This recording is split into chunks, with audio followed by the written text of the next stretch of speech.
ઉમરગામના માછીમારોએ નારગોલ દરિયા કિનારે સભા યોજી દરિયામાં બોટોની હારમાળા ગોઠવી વિરોધ કર્યો। બહારની બોટો આવી ફિશિંગ કરતા સ્થાનિક માછીમારોની આજીવિકા પર માઠી અસર થતા નિરાકરણની માંગ કરી। ઉમરગામ તાલુકાના માછીમારોએ ખાસ દરિયામાં બોટોની હારમાળા બનાવી અનોખો વિરોધ નોંધાવ્યો છે।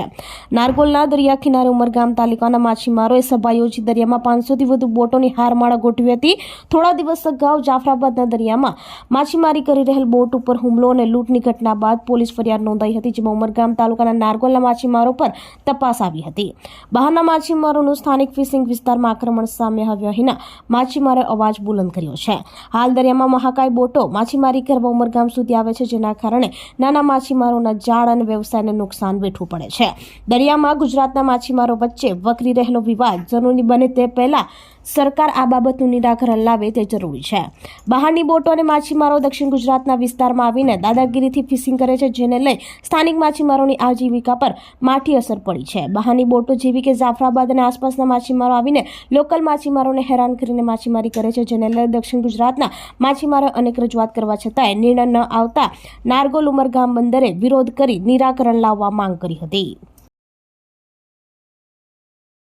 કે સાહેબ દરિયામાં જે તમે ખૂંટાથી ફિશિંગ કરો છો, હા, અમે 50% પર દોડતા હતા કે તમે 90 માઇલ 95 માઇલ સુધી આવો છો, એના કરતાં બેટર કે તમે 50 માઇલ આવો ને 50 માઇલ સાઉથ ગુજરાતને આપો। પણ એ બી ના થયું એટલે અત્યારે અમે 60-40 પર ચાલતા છે। અમે થોડુંક નમતું જોઈ કહું, અમે 60-40 પર ચાલે, બસ 60% તમે વાપરો, 40% અમને આપો। છતાં બી આ લોકો નથી આવતા મિટિંગમાં ને અમે CMની બી રજૂઆત કરી છે, હર્ષ સંઘવીને રજૂઆત કરી છે, ફિશરીઝ મિનિસ્ટરને રજૂઆત કરી છે, રમણભાઈ પાટકરને રજૂઆત કરી, આપણે જીતુભાઈ ચૌધરી સાહેબને રજૂઆત કરી। અમે કોઈ બી મિનિસ્ટરને બાકી નથી રાખ્યા એમાં કે સાહેબ થોડુંક અમારું આ એનું સોલ્યુશન અમે સમાધાનમાં માનીએ, બીજું કંઈ ના, બધા દરિયામાં ભાઈ છે, અમે સમાધાનમાં જ માનીએ। મુખ્યમંત્રી આપણા ફિશરીઝ મંત્રી શ્રી રાઘવજીભાઈ પટેલે અમને એક મિટિંગનું આયોજન કરી આપેલું। એ આયોજનમાં ગાંધીનગરમાં એનો કંઈ ઉકેલ આવ્યો નહીં।